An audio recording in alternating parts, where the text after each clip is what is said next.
Voilà, nous voulons essayer aujourd'hui de rapidement faire une légère différence entre la relation,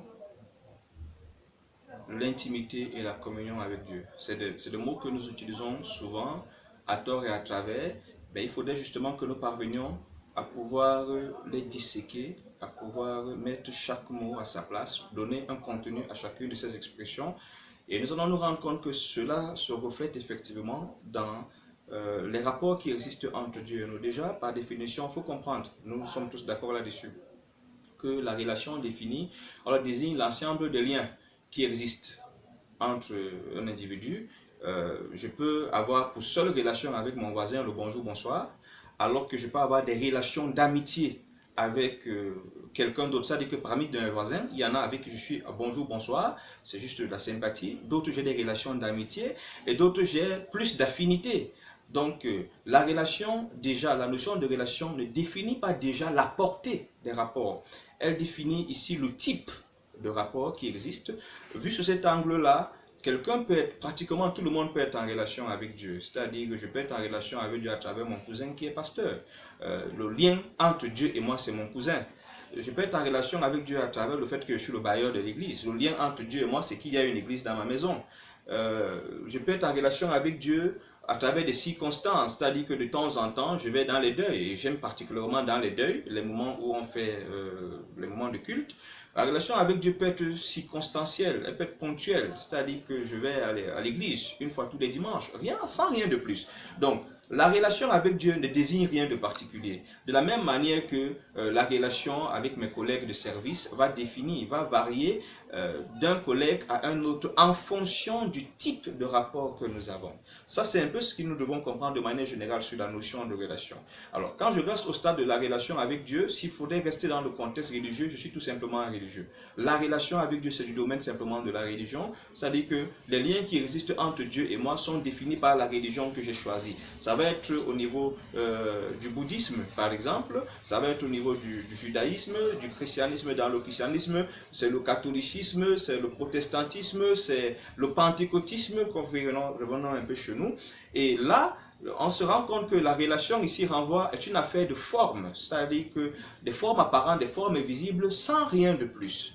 Ça, c'est ce qu'il faudrait comprendre au niveau de la relation. Maintenant, quand on quitte du stade des formes, où on veut expérimenter quelque chose de personnel avec Dieu, quelque chose de particulier, quelque chose qui soit en dehors des clichés, en dehors des conventions courantes, en dehors du melting pot de l'ensemble, quelque chose qui sorte un peu de l'ordinaire. Nous rentrons déjà là dans le domaine de l'intimité. Parce que l'intimité, rappelons-le, désigne les liens étroits. Donc ici, on commence à voir la qualité des liens entre un individu et un autre. Donc quand on parle de l'intimité avec Dieu, on veut parler des liens étroits, de ce qui se passe entre Dieu et moi, et qui ne fait pas intervenir quelqu'un d'autre, qui n'intègre pas quelqu'un d'autre, qui n'est pas forcément influencé par quelqu'un d'autre. C'est une espèce de couloir privé, personnel, entre Dieu et moi. Donc je quitte de la relation à l'intimité, parce que je ne veux pas juste vivre Dieu de manière générale comme tout le monde, je veux expérimenter Dieu de manière plus profonde, je veux le connaître au-delà de l'ensemble, au-delà de ce qui se sait, au-delà de ce qui se dit. J'aspire à quelque chose de plus. Et partant de là donc, parce que j'ai cette aspiration-là, cette aspiration va m'inspirer, va m'amener à faire des choix. Nous allons revenir un peu, j'aime bien l'apôtre Paul quand il précise, permettez, je vais lire un peu, je vais lire ce verset pour que nous puissions nous retrouver, parce qu'il m'a particulièrement intéressé. Je vais revenir. Nous sommes dans Philippiens chapitre 3, verset 4. Pourtant, je pourrais aussi me réclamer de tels privilèges dans la version de Chemin. J'aurais plus de raisons de le faire que qui que ce soit d'autre. J'ai été circoncis le 8e jour après ma naissance. Je suis israélite de naissance, de la tribu de Benjamin, hébreu descendant d'hébreu. Je pratiquais la loi juive en bon pharisien, et j'étais si fanatique que je persécutais l'Église. En ce qui concerne la vie juste prescrite par la loi, j'étais irréprochable.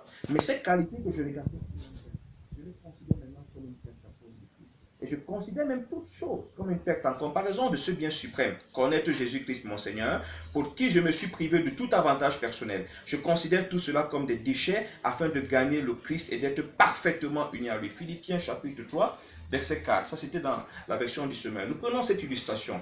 Parce que je vais vivre quelque chose de particulier. J'ai une aspiration particulière, indépendamment de ma religion, indépendamment de tout le monde, indépendamment des aspirations de tout le monde. Je ne sais pas, j'ai une aspiration particulière, j'ai un rêve particulier, j'ai un soupir, j'ai une faim, j'ai une soif particulière. Elle m'amène à m'imposer à faire des choix. Ici, Paul décide de se séparer de la nostalgie de ce qu'il pouvait voir comme étant ses avantages, ce qu'il pouvait voir comme étant ses atouts. Parce que pour lui, ces éléments sont gênants, ce n'est pas si déterminant, ce n'est pas si important. Donc, l'intimité avec Dieu va nous engager à opérer des choix, à faire des sacrifices, des choix de vie qui sortent déjà du cadre commun, qui sortent du cadre de tout le monde. Nous verrons le même Paul plus tard qui va dire, je paraphrase, en tant qu'apôtre, il a le droit de prendre une sœur en fait, il en fera son épouse, il a le droit de jouir de ses avantages, de profiter de ci ou ça, mais il refuse. Ça ne veut pas dire que les autres sont dans le péché. Non. Lui, à cause de là où il veut arriver avec Dieu, à cause de ce qu'il a, de là où il a positionné Dieu dans sa vie, à cause de là où il a positionné ses aspirations avec Dieu, il fait un choix. Donc, au niveau de la religion, au niveau de la relation, je suis au niveau des formes générales, je fabrique rien, je fais comme tout le monde et tout, je respecte ce qui est là, je n'attends rien de particulier, je fais juste une sorte de rituel, alors qu'au niveau de l'intimité, je passe à quelque chose de personnel, Et là, ça n'engage pratiquement plus personne. Je voudrais me référer un peu, j'ai pris quelques notes sur le sujet. Donc, l'intimité avec Dieu se cherche et se cultive. Ça veut dire que l'homme entreprend de se rapprocher un peu plus de Dieu pour le connaître davantage, de façon personnelle, au-delà des clichés et des conventions. C'est donc là qu'on parle de chercher Dieu. Nous rappelons que dans Jacques 4, verset 8, la Bible dit « Approchez-vous de Dieu et il s'approchera de vous ». L'intimité avec Dieu se cherche et se cultive. Pour ceux qui, au nom de la paresse, je prends le risque de le dire, croient que la grâce va intervenir à tous les niveaux, au niveau de l'intimité avec Dieu, c'est l'homme qui se démarque parce qu'il veut atteindre Dieu. Il veut se rapprocher de Dieu. Il se démarque parce qu'il attend, il espère quelque chose de Dieu. Et cette démarcation, on aura peut-être l'occasion dans une autre vidéo de revenir là-dessus de manière plus explicite parce que pour l'instant, nous voulons essayer de revenir sur les mots pour que nous les comprenions et nous voyons à quel niveau un peu ils influencent notre attitude vis-à-vis de Dieu.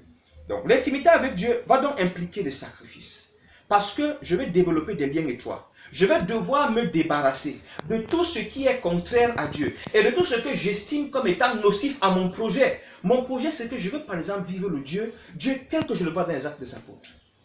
J'ai été impressionné par une expérience dans la Bible qui me montre une capacité de Dieu que je ne connaissais pas. Et ça m'inspire le besoin d'arriver à ce stade-là avec Dieu.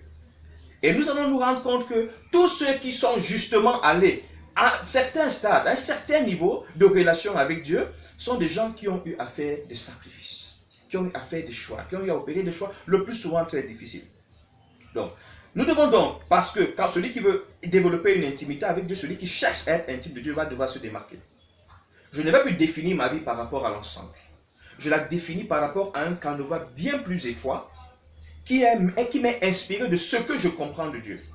Je ne fais pas parce que les autres font. Moi, je me rappelle un peu de cette histoire-là où, dans mes débuts, dans la foi, mon papa, en fait, un oncle arrive à la maison et puis il demande que j'aille acheter la boisson, la bière. Et mon père de lui répondre que non, écoute, il ne fait pas ça parce qu'il est pasteur. Et mon oncle de répondre, non, tu sais, on nous a trompés, il ne faut pas que l'église te dise. Et je me rappelle, j'ai dit à mon oncle, tonton, ce n'est pas parce que l'église, même si mon pasteur boit, en ce qui me concerne, je ne bois pas et je ne touche pas. Ce n'est pas parce que l'église. Ce n'est pas parce que l'église. Nous revenons dans cette philosophie de Paul que j'aime bien. Il dit que ceux qui combattent s'imposent toutes sortes d'abstinences pour gagner une couronne corruptible. Nous faisons-le pour une couronne incorruptible. La relation, l'intimité avec Dieu commence lorsque on aspire à quelque chose de particulier, à quelque chose de plus grand, à quelque chose de différent de l'ensemble des clichés qui existent. Et c'est là que, en fait, la sacrificature commence à être observée parce que je vais devoir, pour gagner Christ, procéder à des pertes. C'est un peu comme j'aime souvent prendre ça avec l'image de la fusée quand elle monte. On sait que plus elle monte, plus elle monte, à un moment, à chaque niveau de sa montée, elle doit se débarrasser de certains compartiments qui ne lui sont plus nécessaires. Et vous voyez que ce n'est que l'essentiel qui va arriver justement là où la fusée a été programmée pour arriver. C'est la même chose. À partir du moment où je n'ai aucune aspiration avec Dieu, je vais rester au stade de la relation. Mais quand j'en ai, je vais commencer à me défaire d'un certain nombre de choses. C'est pour ça que vous allez vous rendre compte que le jour où vos aspirations ont commencé à être plus profondes, plus élevées vis-à-vis de Dieu, et là quand je parle d'aspiration, je ne parle pas d'argent. Je parle de cette soif spirituelle, de vivre autre chose, de connaître ce Dieu réel, qui travaille, pas d'abord à travers moi, qui travaille à moi. Ce Dieu qui bouge les situations dans ma vie. Ce Dieu qui transforme mon caractère. Ce Dieu qui transforme ma mentalité. Ce Dieu qui brise les lois spirituelles desquelles je suis issu à partir de mes liens familiaux, à partir de mes liens ethniques. Ce Dieu qui opère d'abord dans ma vie, qui manifeste d'abord dans ma vie ce qu'il est et que plus tard je vais aller transmettre aux autres. Dès que vous commencez à avoir de telles aspirations et que vous commencez à vous approcher de Dieu, parce que nous aurons certainement l'occasion de revenir sur comment ça va se passer, vous allez vous rendre compte qu'à un moment, au fond de vous, il y a des choses qui vont commencer à vous sembler désormais inadaptées. Inadaptées à votre relation avec Dieu. Vous allez commencer à ressentir la chose dans laquelle vous vous plaisiez autrefois. Vous allez commencer à sentir que cette chose n'a pas sa place dans votre vie. Et là, justement, c'est cette montée-là qui commence à désigner des déchets dont il faut se débarrasser. À un moment, vous allez vous rendre compte que c'est Dieu lui-même qui va commencer à indexer dans votre vie des choses qui sont opposées à sa gloire qu'il veut établir dans votre vie, des choses qui veulent s'opposer à son règne qu'il veut construire dans votre vie. Donc, nous allons nous rendre compte, en temps normal, l'intimité avec Dieu, quand on veut la développer, nous amène systématiquement, par exemple, à nous affranchir du monde. Et je voudrais rappeler ici, nous disons dans 1 Jean chapitre 2, verset 15 à 16, je vais le relire dans la version du français courant, parce que je veux soulever quelque chose.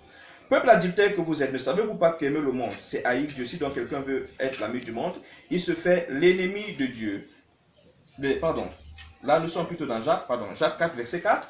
Et nous allons voir que dans Jean que j'ai cité tout à l'heure, 2, 15 à 16, 1 Jean 2, 15 à 16, il y a une partie du verset qui m'intéresse. La Bible dit que tout ce qui caractérise le monde, les biens de la vie, ainsi de suite, ces choses sont inimitié contre Dieu. Lorsque je vais développer déjà ma relation avec Dieu, à un moment, l'une des choses qui va se produire, c'est que je ne peux pas être défini par le même mode de pensée, le même code de valeur que les autres. Parce que mon code de valeur, cette fois-ci, s'inspire de la loi de Dieu, qui m'est révélée dans sa parole, et qui m'a en même temps aussi, elle m'est révélée dans sa parole et par son esprit. Je ne vais pas définir ma vie par rapport au code qui existe à gauche et à droite, mais je vais les définir par rapport à ce couloir privé-là avec Dieu. Nous aurons, dans le cadre de notre vidéo, l'occasion de revenir là-dessus. Donc, je voudrais que, quand nous avons fini, avec l'intimité avec Dieu, c'est-à-dire que l'ensemble des liens que nous avons commencé, nous décidons de les établir avec Dieu, nous allons aboutir à la communion avec Dieu. C'est une conséquence. La communion ici qui rentre un peu dans ce qu'on peut appeler, comment on peut appeler ça, lorsque les esprits, la communauté d'esprit et de pensée, lorsque j'arrive à avoir la même pensée, lorsque j'arrive à être dans le même esprit que quelqu'un, je suis en communion avec la personne. Or, justement, ce qui se produira dans l'intimité avec Dieu, c'est que l'intimité avec Dieu va produire chez nous un code de conduite inspiré de Dieu qui part de ce que Dieu attend de nous et qui nous permet justement de marcher chaque jour, sachant que, par exemple, par rapport à mon mariage, je suis en communion avec Dieu. Pourquoi? Parce que partant de mon intimité avec Dieu, c'est une question qui a été traitée. Et je sais que l'épouse que j'ai, ou la façon dont je vis avec mon épouse ou avec mon époux, Dieu l'approuve. Les codes irrelatifs m'ayant été révélés dans la parole ou par quelque autre moyen que ce soit. La communion avec Dieu vient après l'intimité avec Dieu, parce que c'est cette intimité, ce rapprochement de Dieu là, qui va faire que Dieu dépose dans notre esprit, à travers son esprit ou à travers la lecture de la Bible, l'attitude qu'il attend de nous. Il interpelle chaque jour sur notre caractère, les choses dont nous devons nous débarrasser. Et chaque fois que Dieu nous interpelle, à travers la lecture de la Bible, à travers un songe, à travers quelque autre moyen que ce soit, Dieu est en train de vouloir nous tailler à la dimension de ce qu'il a dans son esprit pour effectivement que nous soyons sur la même fréquence que lui. Vous voyez que l'intimité est un environnement, un cadre, dans lequel des choses se passent. Et cette intimité va créer une dynamique, une logique qui est la communion. Et dans cette communion-là, je peux désormais être en communion avec Dieu par rapport à ma vie. Pourquoi? Parce que dans le cadre de mon intimité avec lui, j'ai compris ce qu'il attend de moi. J'ai compris ce qu'il n'aime pas. Et dans cette communion-là, je ne vis plus par rapport peut-être aux clichés qui existent, par rapport aux attentes de ceci ou de cela. Je vis par rapport à ce que Dieu m'a révélé, par rapport à ce que Dieu m'a prescrit à la lumière de sa parole. Et nous allons noter un fait important. Lorsqu'on développe l'intimité avec Dieu, même la méditation de la Bible connaît une révolution. Vous allez vous rendre compte que le même verset que tout le monde lit, quand vous le lisez, chez vous, il est porteur d'une révélation toute particulière, d'un écho particulier.